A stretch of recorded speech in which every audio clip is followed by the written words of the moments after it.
And welcome back to my channel. तो बच्चों, हम पढ़ रहे हैं लाप्लास ट्रांसफॉर्म की सीरीज एंड ये जो लाप्लास ट्रांसफॉर्म की सीरीज हम पढ़ रहे हैं, this is a very very important topic not only for those who are studying BSc and engineering, but अगर आप आगे चलकर कुछ एंट्रेंस एग्जाम्स की प्रिपरेशंस करना चाहते हो तो उसके लिए भी ये टॉपिक बहुत बहुत इंपॉर्टेंट है। इसके ऊपर बहुत वेटेज है। Exams like UPSC, IIT JAM, CSIR, NET, GATE, कुछ भी अगर आप प्रिपेयर कर रहे हो for all these examinations, Laplace transform is a very very important topic, so don't try to skip it. ठीक है, अब आगे बढ़ते हैं। हम ऑलरेडी पहले कुछ टॉपिक्स पढ़ चुके हैं। जो लोग इस वीडियो पे डायरेक्टली आए हैं, I would request them to please go to the playlist. आप पहले वीडियो से आप सीक्वेंस में अगर पढ़ोगे तो ये सारा टॉपिक आपको आसानी से समझ में आएगा। Now let us come to the next topic which is Laplace transform of derivative. Previously हमने कुछ प्रॉपर्टीज देखी हुई है, ठीक है, और उसको अप्लाई कैसे करना है वो भी हमने देखा है। आज हम देख रहे हैं लाप्लास ट्रांसफॉर्म अगर किसी डेरिवेटिव का अगर निकालना पड़े तो कैसे करेंगे। बिकॉज इसके पहले हमने जितने भी लाप्लास ट्रांसफॉर्म देखे हैं वो नॉर्मल फंक्शंस के थे, एफ ऑफ टी के। F of T can be any function, exponential, it can be sine, cos, trigonometric, algebraic.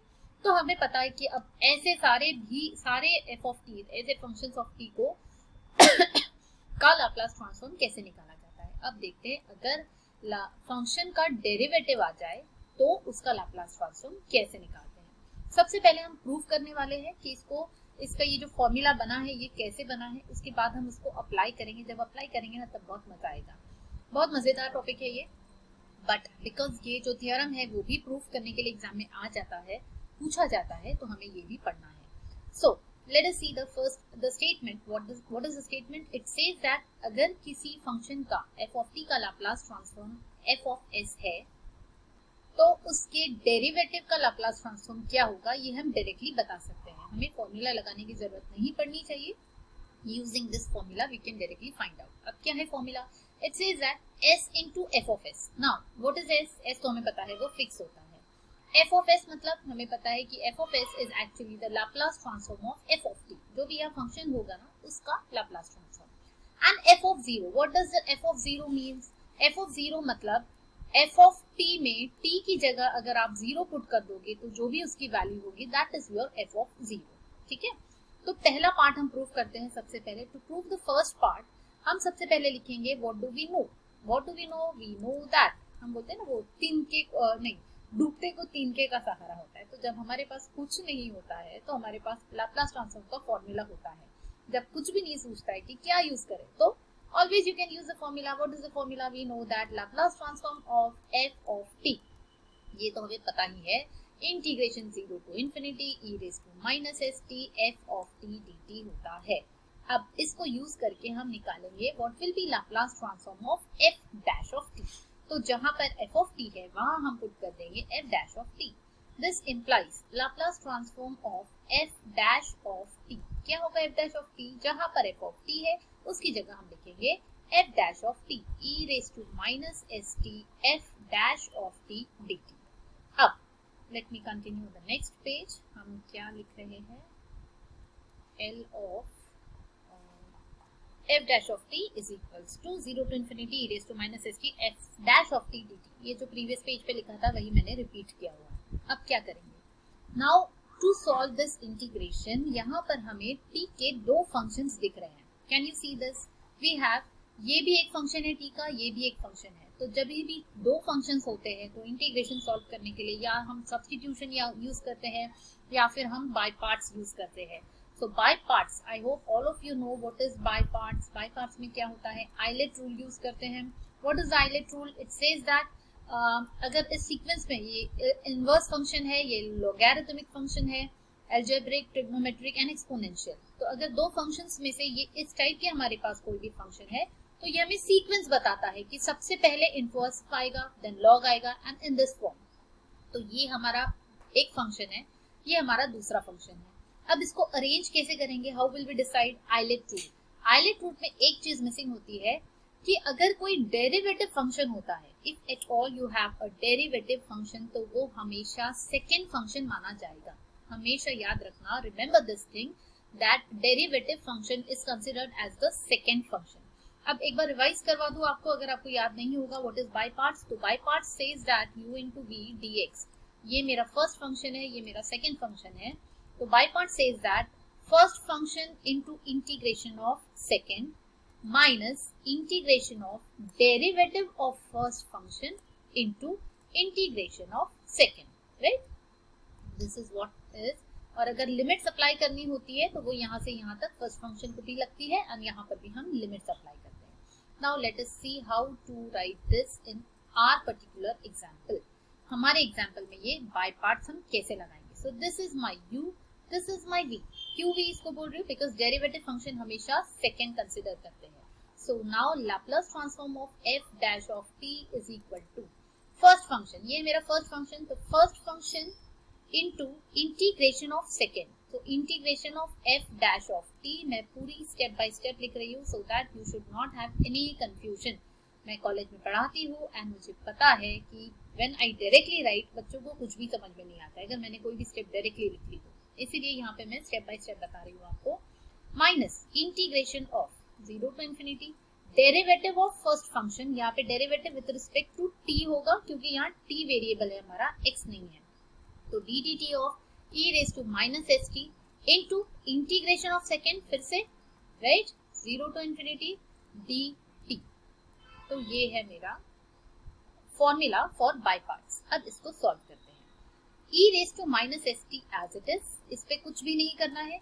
Integration और डेरिवेटिव एक दूसरे को कैंसिल करते हैं, तो integration of F dash of T क्या हो जाएगा, ओनली एफ ऑफ टी, क्योंकि इंटीग्रेशन डेरिवेटिव एक दूसरे को कैंसिल करते हैं। यहाँ पर लिमिट्स लगेगी 0 to infinity minus integration of 0 to infinity derivative of this, इसका डेरिवेटिव क्या होगा, e raise to minus S T as it is into derivative of minus S t, क्या होगा उसका derivative with respect to t कर रहे हैं तो it will be minus s. ठीक है, ये हो गया पहला फंक्शन एंड इसको फिर सॉल्व करेंगे हम, तो अगेन इंटीग्रेशन और डेरिवेटिव एक दूसरे को कैंसिल करते हैं, तो यहाँ सिर्फ बचेगा f of t dt, right. Next we can solve this as, अब यहाँ पर बिकॉज इंटीग्रेशन खत्म हो चुका है, यहाँ कोई इंटीग्रेशन नहीं बचा है, हम यहाँ लिमिट्स लगा सकते हैं। Now let us apply the limits. If we apply the limit e raise to minus infinity, e raise to minus infinity क्या होता है, 0 होता है, आप सबको पता है। तो फर्स्ट टर्म तो 0 हो जाएगी, राइट। तो this will be 0 and then minus lower limit लगाएंगे, तो e की जगह सॉरी t की जगह आप 0 पुट करोगे तो e रेज टू माइनस 0 आ जाएगा इनटू f ऑफ 0, राइट। तो ये है लोअर, अपर लिमिट लगाने के बाद ये वैल्यू मिली है, लोअर लिमिट लगाने के बाद हमें ये वैल्यू मिली है, दैट इज दिस वन। अब आगे आते हैं नेक्स्ट स्टेप पर। ये क्या दिख रहा है, ये माइनस है और ये माइनस है, we can write this as plus. बचा क्या है, integration 0 to infinity e raise to minus S t f of t dt। अरे ये तो कहीं देखा हुआ है, जाना हुआ है, सुना हुआ है, जाना पहचाना सा है। Integration 0 to infinity e raised to minus st f of t dt बहुत बार पढ़ चुके हैं and this is not nothing but Laplace transform of f of t, isn't it? और इसी का ही दूसरा नाम क्या है, कैपिटल f of s। या तो ऐसे लिख सकते हैं या फिर ये लिख सकते हैं, बट हमारे क्वेश्चन में क्या पूछा हुआ है, हमें f of s के फॉर्म में है, तो हम इसकी जगह लिखेंगे f of s। तो क्या मिल रहा है हमें, इसी को मैं सिंप्लीफाई करती हूँ। This e raised to minus 0, e raised to 0 मतलब एनीथिंग रेज टू 0 इज 1, तो ये हो गया माइनस f ऑफ 0 प्लस यहाँ पर हमें मिला है, अच्छा ये s भी था, ये s कांस्टेंट था तो ये s को हम यहाँ बाहर निकाल सकते हैं, सो प्लस s बाहर आ गया एंड ये इंटीग्रेशन की वैल्यू है f ऑफ s। तो इसी को नेक्स्ट स्टेप में हम प्रॉपर्ली लिखते हैं। हमें मिला है Laplace transform of f dash of t is equal to, मुझे मिला था minus f of 0 plus s f of s। तो जिस फॉर्म माइनस हमें सामने अच्छा नहीं दिखता है ना, थोड़ा सा ऑड लगता है, तो हम पहले प्लस वाली टर्म लिखते हैं s f of s minus f of 0। तो ये आ गया हमारा Laplace transform of f dash of t। यही प्रूफ करना था हमें, आ गया प्रूफ, राइट। सो नेक्स्ट आते हैं हम f डबल डैश के ऊपर में। Now this is little bit tricky. ये जो Laplace transform of f double dash है ना, इसके लिए आप एक ट्रिक देखो मैं क्या बता रही हूँ। Laplace transform of f double dash of t को हमें प्रूफ करना है दिस पर्टिकुलर वैल्यू, मतलब ये पूरा हमें प्रूफ करना है कि Laplace transform of f double dash of t ये है, ठीक है। तो क्या जो ट्रिक की बात बता रही थी मैं, एक छोटी सी स्टेप है जो आपको याद रखनी है, उसके आगे का प्रूफ बहुत इजी हो जाएगा। So what is that step, this is what you need to remember. हम यहाँ पे ये यूज करेंगे कि जो f डैश ऑफ t है उसको हम मान लेंगे कोई एक नया फंक्शन, मान लो कैपिटल f ऑफ t, ठीक है। इसको एक नाम अगर मैंने दिया कैपिटल f ऑफ t, तो यहाँ पे हम बोल सकते हैं put f dash of t is equal to capital F of t. So this is the most important step that you need to remember while proving this property. अगर मेरा f dash of t ये है, small f dash of t capital F of t है, तो what will be my small f double dash of t? इधर dash लगा है तो यहाँ पर भी डैश लगाना पड़ेगा, मतलब इसकी वैल्यू हो जाएगी f capital F dash of t, ठीक है। अब दोनों तरफ अगर मैं लाप्लास ट्रांसफॉर्म लगाती हूँ तो it will be Laplace transform of f double dash of t will be equal to Laplace transform of capital f dash of t। Be very careful, कहाँ पर कैपिटल F डैश है, कहाँ पर small f dash है, ठीक है ना।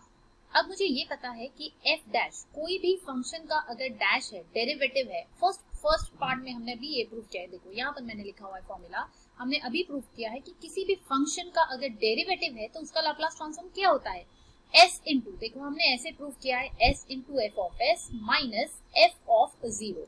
Now ये जो f ऑफ s है, what is it exactly, it is f of s मतलब ही Laplace transform of that function, उसके डेरिवेटिव का नहीं, वो जो फंक्शन ओरिजिनल फंक्शन है f ऑफ t उसका लाप्लास ट्रांसफॉर्म। तो दिस इज द फॉर्मूला। अब यही चीज जो स्मॉल f डैश के लिए थी, मैं कैपिटल F डैश के लिए अगर लगाऊंगी, अप्लाई करूंगी फॉर्मूला, तो what will be that formula, s तो s ही रहेगा। यहाँ पर था Laplace transform of f of t, पर हमारा f क्या है, हमारा f है कैपिटल F, तो यहाँ पर आएगा Laplace transform of capital F of t minus ये क्या था यहाँ पर f ऑफ जीरो। कब f ऑफ जीरो था, जब स्मॉल f फंक्शन था, अभी हमारा फंक्शन कैपिटल F है तो यहाँ कैपिटल F ऑफ जीरो आएगा, ठीक है ना। माइनस इक्वल टू, अब again Laplace transform of f of t निकालना है, but what is my f of t, अब वापस पुट कर देते हैं हमारी वैल्यू, f ऑफ t था हमारा f डैश ऑफ t, ठीक है, जो हमने सब्स्टिट्यूशन किया था उसको हम वापस यूज कर लेंगे, minus f of zero as it is आ जाएगा। So this is equal to what, now f of zero, हाँ ये जो f ऑफ जीरो है इसको हम फिर से स्मॉल f में ला सकते हैं, बिकॉज हमारा क्वेश्चन पूरा स्मॉल f में है। तो कैपिटल F ऑफ जीरो कहाँ से मिलेगा, यहाँ पर देखो, if I put t equal to zero, यहाँ पे t को जीरो पुट कर दिया तो यहाँ पे t जीरो पुट करना पड़ेगा, मतलब capital F of zero will be f dash of zero, तो यहाँ पर आ जाएगा f डैश ऑफ जीरो, ठीक है ना। अब Laplace transform of f dash of t, ये तो फर्स्ट प्रॉपर्टी हो गई, फिर से पहले भी हमने यही प्रॉपर्टी लगाई थी बट कैपिटल F फंक्शन के लिए लगाई थी, अभी वापस फर्स्ट प्रॉपर्टी हम लगाएंगे but for the small f of f, तो उसके लिए स्मॉल f ऑफ t के लिए, तो अगेन यही फॉर्मूला लगेगा, दैट इज s इनटू या तो f of capital F of s लिख सकते हो या L of f of t, it is one and the same, minus f of zero, ये पूरी हमने फर्स्ट प्रॉपर्टी लगा दी है, minus f dash of zero as it is, ठीक है। देखो हम आ रहे हैं कुछ हमारे जो भी प्रूव करना है उसकी तरफ हम बढ़ रहे हैं, already f dash of zero मिल गया है, बस इसको ब्रैकेट ओपन करेंगे, this is s square f of s minus s into f of zero minus f dash of zero, आ गया देखो s square f of s minus s f of zero, yes, so this is our proof, easy. क्या करना था, सिर्फ ये एक चीज है जो थोड़ी सी कंफ्यूजन क्रिएट करती है बच्चों को कि स्टार्टिंग में याद नहीं आता है कि प्रूफ कैसे करना है, तो only one thing you need to remember is f dash of t को आप एक नए फंक्शन का नाम दे दो, ये कैपिटल F ऑफ t के बदले आप कोई दूसरा भी नाम ले सकते हो, कैपिटल G, कोई भी फंक्शन ले सकते हो, बस याद रखना है जहां स्मॉल f यूज किया वहां पे स्मॉल f ही यूज करोगे, और जहां कैपिटल F की बात आती है तो उसी का लाप्लास ट्रांसफॉर्म आएगा, ठीक है। सो this is the proof for derivative of Laplace transform, मतलब अगर फर्स्ट डेरिवेटिव भी आ जाए या सेकंड भी आ जाए तो भी आपको पता होना चाहिए how to actually solve the examples. अब जो नेक्स्ट वीडियो होगा ना तो उसमें मैं आपको ट्रिक बताऊंगी कि ये जो फॉर्मूला है इसको याद कैसे करना है, कहाँ गया मेरा थ्योरम का स्टेटमेंट, कहाँ चला गया, यस दिस। सो ये जो है ना इसके लिए एक ट्रिक बताऊंगी आपको कि कैसे, ये दिखने में थोड़ा सा डरावना सा दिख रहा है, s f ऑफ जीरो, कहीं s स्क्वायर आ गया है, तो नेक्स्ट वीडियो में आपको एक ट्रिक बताऊंगी कि हम इसको कैसे लर्न करेंगे, एंड सो दैट कोई भी डेरिवेटिव आ जाए आपके पास में तो आप बहुत आसानी से उसके एग्जांपल सॉल्व कर पाओगे, ठीक है। नेक्स्ट वीडियो में मिलते हैं, उसमें फटाफट से हम बहुत सारे एग्जांपल सॉल्व करेंगे और बहुत मजे से सॉल्व करने वाले हैं। सो एज यूजुअल, जैसे मैं हमेशा बोलती हूँ, मुझे कमेंट करके जरूर बताना कि आपको वीडियो कैसा लगा, समझ में आया, नहीं आया होगा तो ज़रूर बताना कमेंट करके, so that I can make it easy for you. मिलते हैं नेक्स्ट वीडियो में।